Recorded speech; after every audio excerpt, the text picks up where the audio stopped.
Hello, welcome back. Today we're looking at Chapter 9, Section 3, Political Parties Emerge. Like I said in our previous video, yesterday in Chapter 9, Section 2, the creation of foreign policy is going to eventually lead to the development of political parties. And with George Washington leaving office, that kind of left a big vacant hole of how the country should be run and what was going to happen next. So we're going to look today at some of the things that led to the development of the first political parties in the United States. And there is a chart that goes along with today's lesson. There are a few different places from where you can download that chart, but I would suggest clicking here, and that will give you a copy of today's chart. But we'll look at that in just a second. So first up, our key terms for today. Our key terms are faction, and those are opposing groups within parties. The Democratic Republicans, and these were supporters of Thomas Jefferson, and they also refer to themselves as Republicans. And Federalists, and they were the party that had a support for a strong federal government. What are we going to talk about today? Well, in Section 2, like I mentioned, we talked about the French Revolution and its impact on America's foreign policy. Now, the question over whether or not to remain neutral or join with the French led to arguments throughout the country and even within President Washington's own cabinet. And almost from the very start of this nation, it became clear that the citizens of the United States had different views on how the country should operate. So, in order to keep things organized, I created this chart today, which kind of gives will give generalizations over the major leaders of the two political parties that were kind of forming at this time, the Federalists and the Democratic Republicans. So, as we go through today's lesson, if you haven't already downloaded the chart, again, you can click here, and it'll open up a LibreOffice version of this chart. So as we go through today, you can see the major leaders of the Federalists, the Democratic Republicans, the economic policies that each side held to, whether it wanted stronger national or stronger state powers, what each side felt was the good interpretation of the Constitution, and the foreign policy for either side. So I want you to write down as much information about these as you can. If it's just a word or two, okay, but the more information that you're able to put in there, the better, because this can be used later on as a study tool when you're studying for the quiz and then for the chapter test. All right, but let's get into our discussion today about political parties. Now, in America today, there are two main political parties, and we're looking at the pictures that kind of represent each of those parties right now. But when Washington had taken office, there were no real political parties in the United States, really, of which to speak. Americans had seen how factions worked in Britain, and factions were opposing groups within parties. And because of this, they had grown to distrust political parties. And within these factions, they had often plotted against each other to win government favors and used bribes, and really grew to work for their own interests rather than the interests of the country as a whole, and for the public good. So if this new nation was being set up for the people and by the people, then the people want somebody in office that will speak for the people. The people also saw parties as a threat to national unity and agreed with George Washington's belief that parties would lead to, quote, jealousies and false alarms. But despite his warning, disagreements grew even within his own cabinet over policies. And leading these arguments were the Secretary of the Treasury, Alexander Hamilton, and the Secretary of State, Thomas Jefferson. And their quarrels, their fights, grew out of their different opinions over what was best for the new nation. And I'm not saying that one hated America and one loved America. They just had different ideas over how the country could grow and prosper as a nation.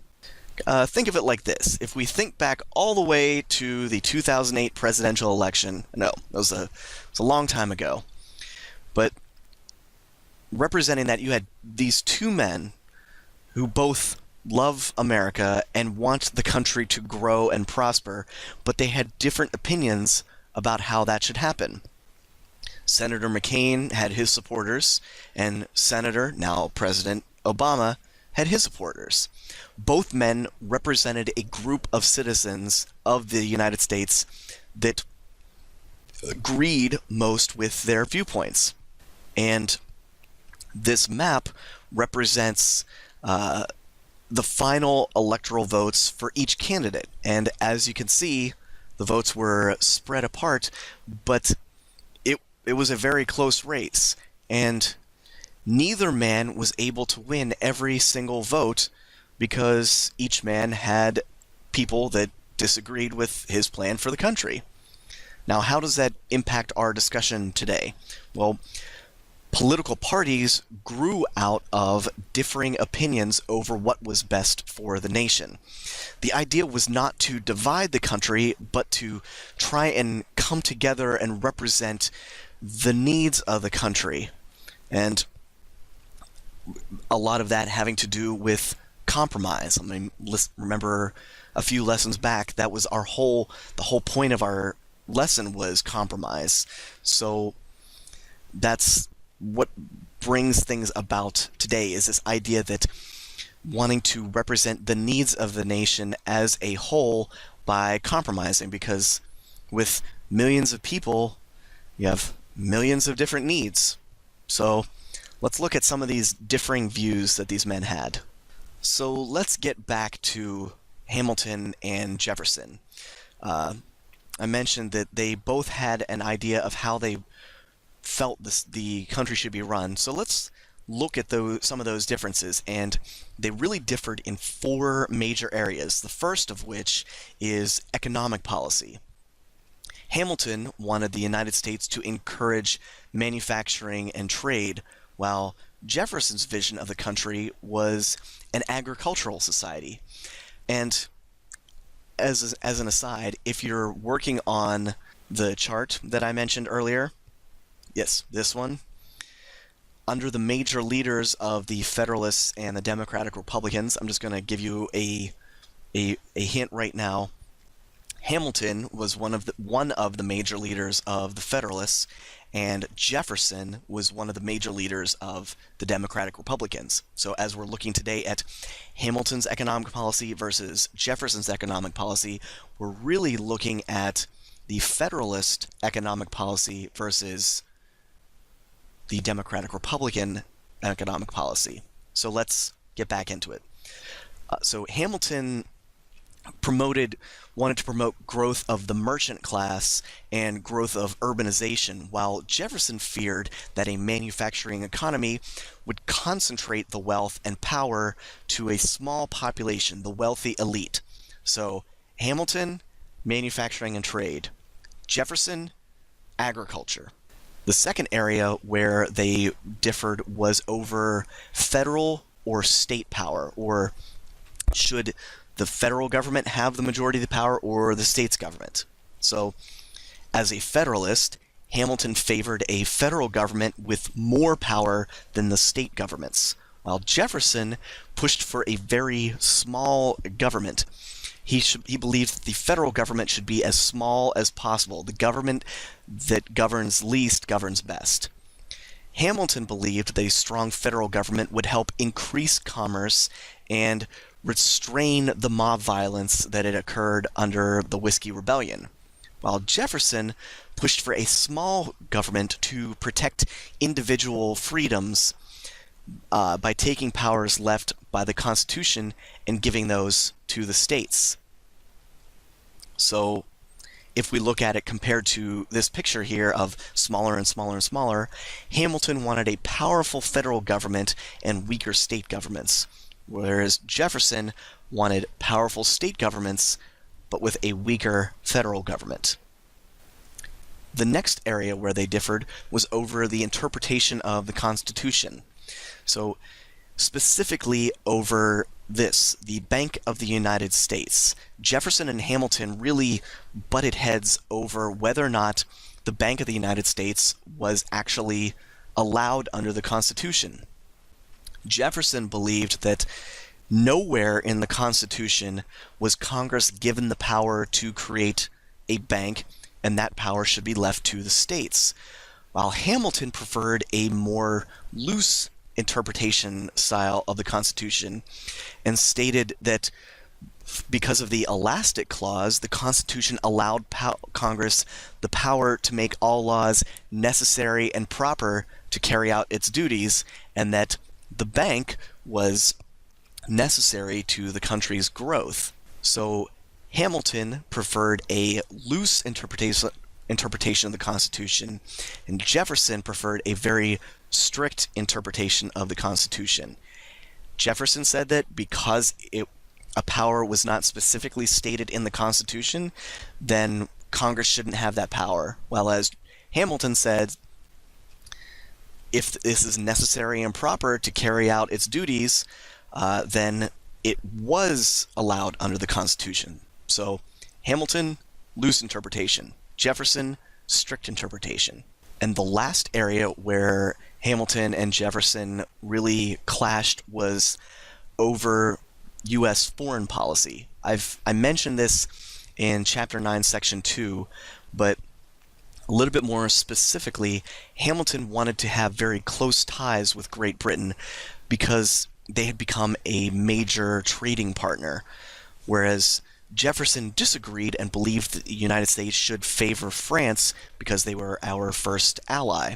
So Hamilton wanted a foreign policy that favored Great Britain because it was based on them being our trading partners, whereas Jefferson wanted a foreign policy that favored France, our first allies.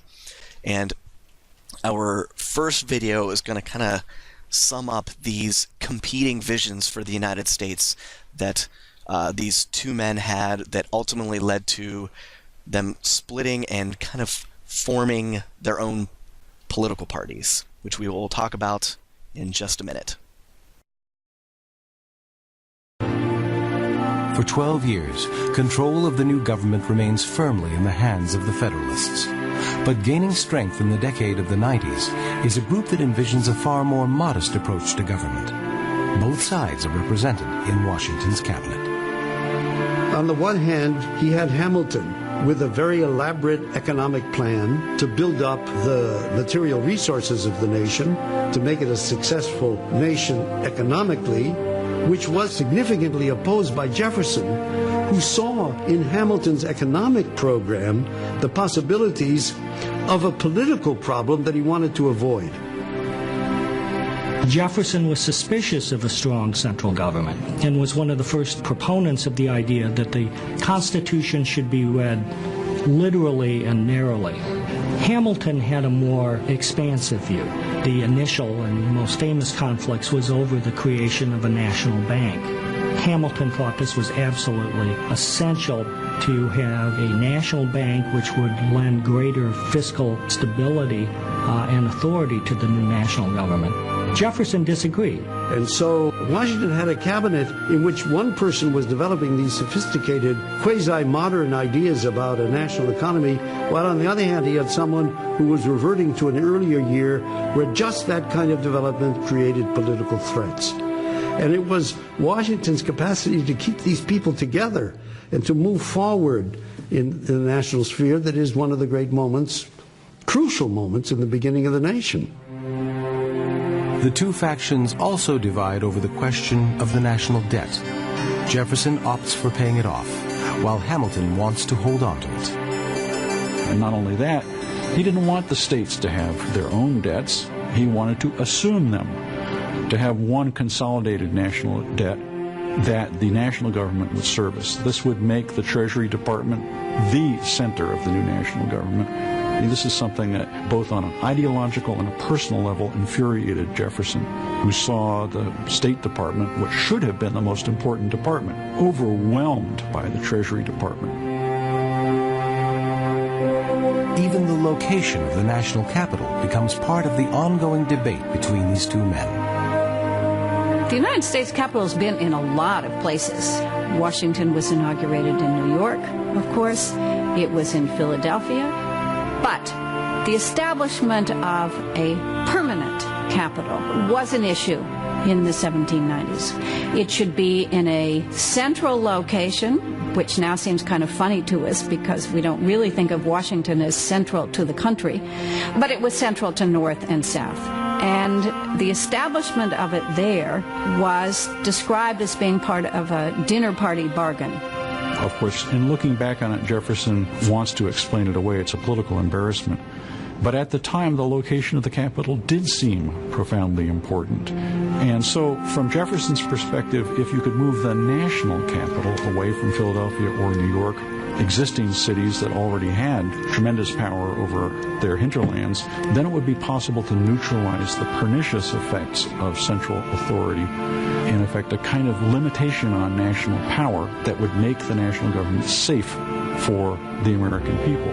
So in exchange for the grant of power, that is in the assumption of the state debts, that was crucial to Hamilton's financial program, Jefferson thought he was getting a guarantee or a limitation on national power that was equally important.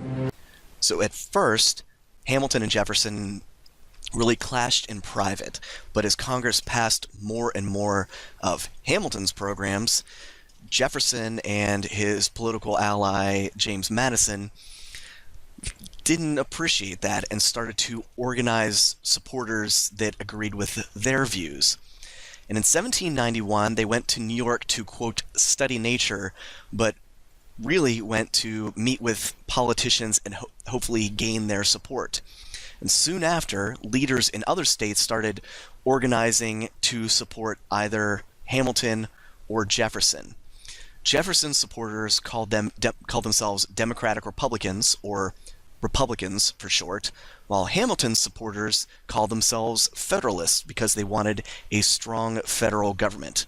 Before, I mentioned that supporters of the federal government were Federalists, and ones that were against that were anti-Federalist. Well, Democratic Republicans sounds a little bit better than anti-Federalist. It sounds like they have their own thing that they're going for. And an interesting side note, Jefferson's Republicans are not the same as the Republican Party of today. And as a matter of fact, this Republican Party, Jefferson's Republican Party, ended up becoming the Democratic Party of today. And just like today, the media got involved very early on with politics. And we're looking here at the National Gazette, a newspaper out of Philadelphia, in November 14th, 1791. And in the late 1700s, actually, the number of American newspapers more than doubled because there was a huge demand for information. Many Americans actually could read, which surprised a lot of the visitors from Europe because the common people of Europe, for the most part, could not read.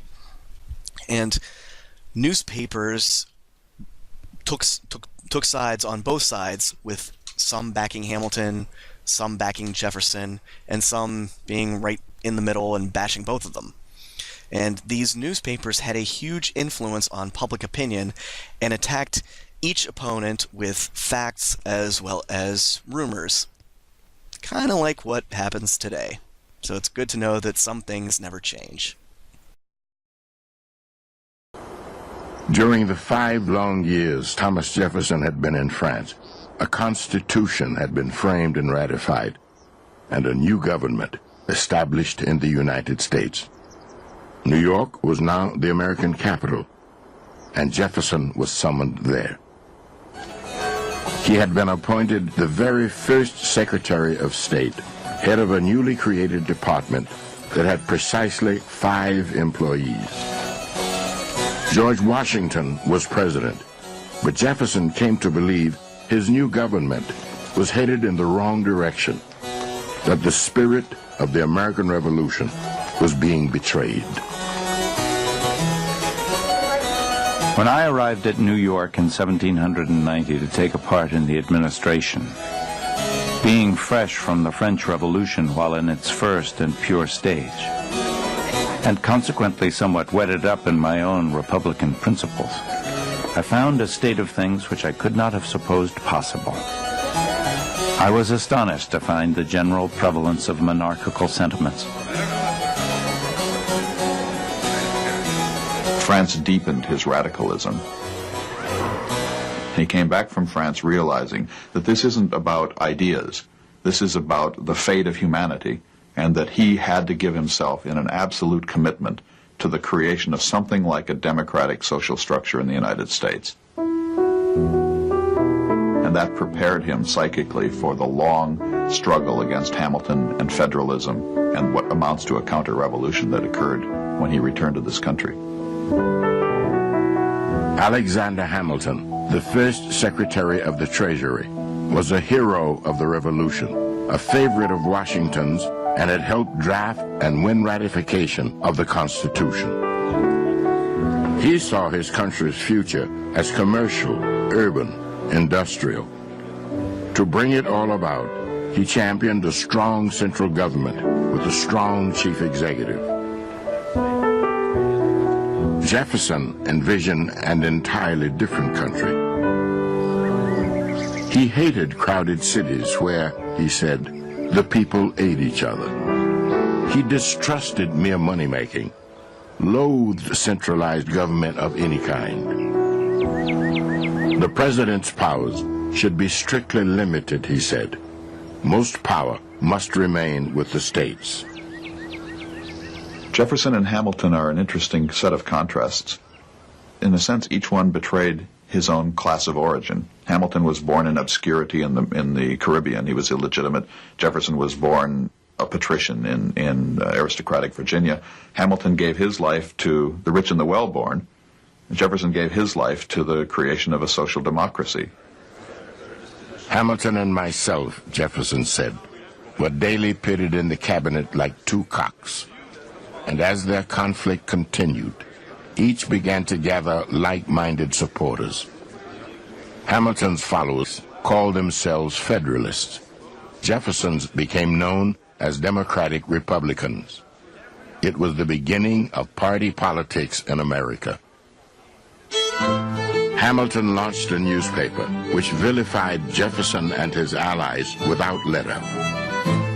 And he warned Washington that Jefferson was, in his judgment, dangerous to the Union, peace, and happiness of the country. Jefferson responded by helping to start a newspaper of his own, in which Hamilton, his friend John Adams, and even the president were all viciously attacked. For God's sake, he told Madison, take up your pen, select the most striking heresies, and cut Hamilton to pieces in the face of the public.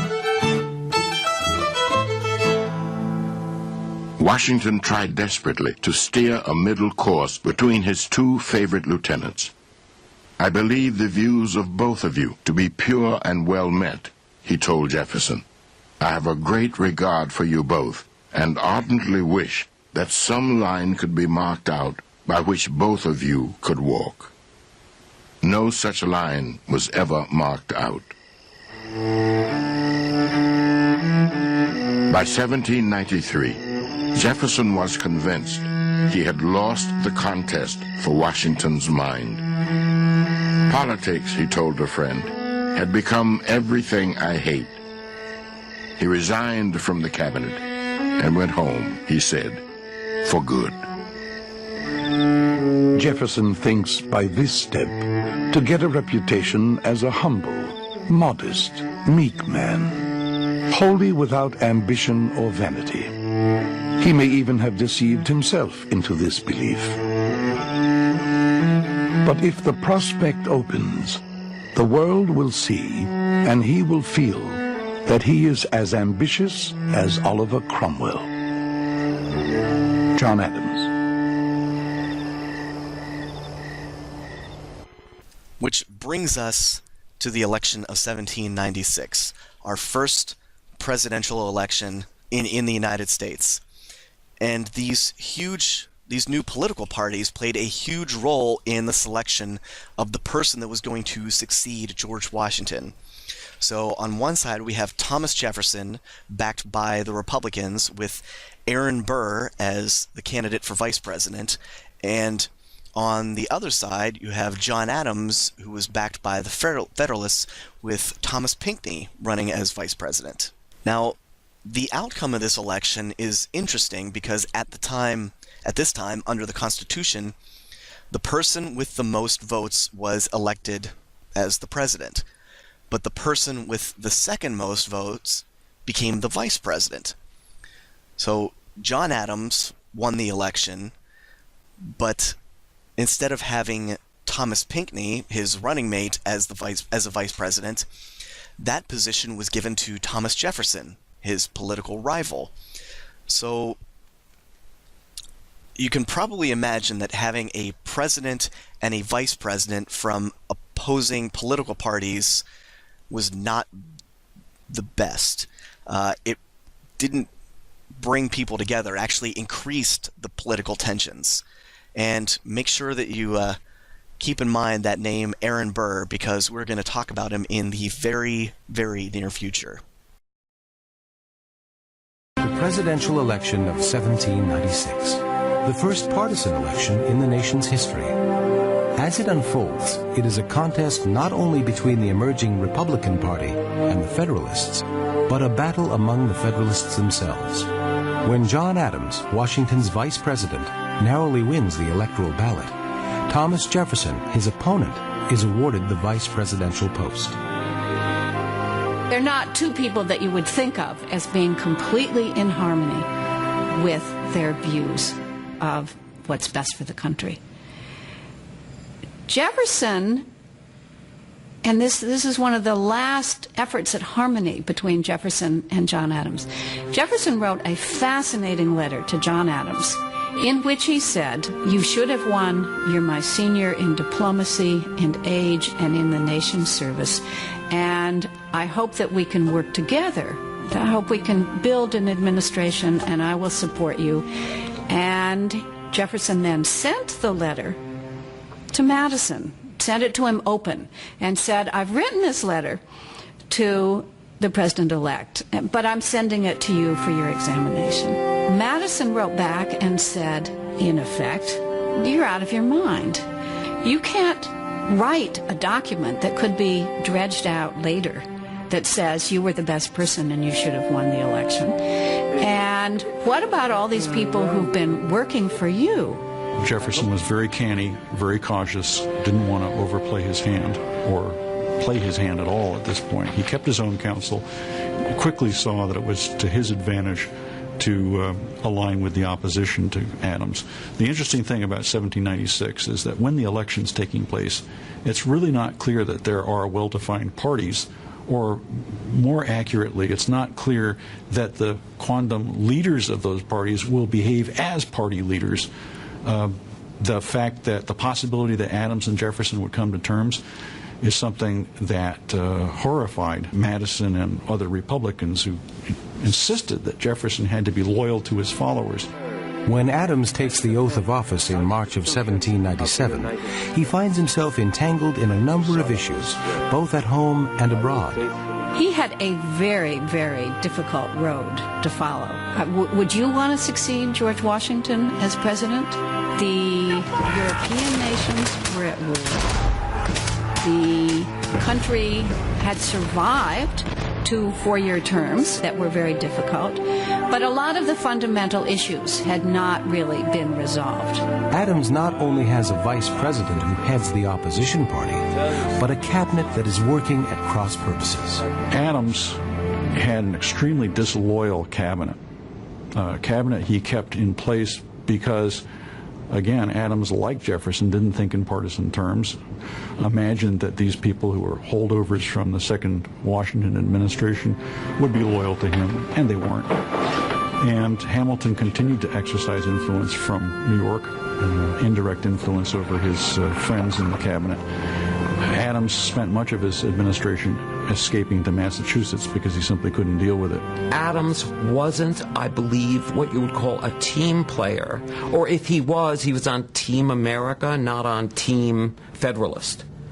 And I think his career also is interesting because the great gift that the Adamses had was a truly miraculous gift for unpopularity. So Adams, who was not a very diplomatic man to begin with, had a difficult time being president. He and Abigail Adams were really partners in an early president and spouse situation, because she was not only a very strong woman, she had very strong ideals and opinions, and she was not reluctant to share them with her husband. And some historians have, in fact, credited her with being harsher than her husband. Which brings us to everybody's favorite portion of the day, our assignment.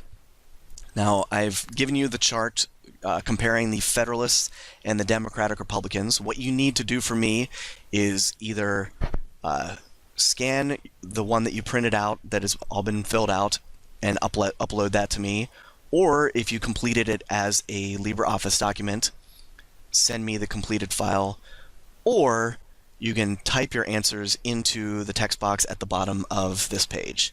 So you have a bunch of different ways of submitting today's assignment because I want you to get credit for the work that you did. All right? And make sure you hold on to that chart because it's going to come in handy in the very, very near future. All right? Well, that having been said, have a wonderful rest of your day, and I will see you in the very, very near future.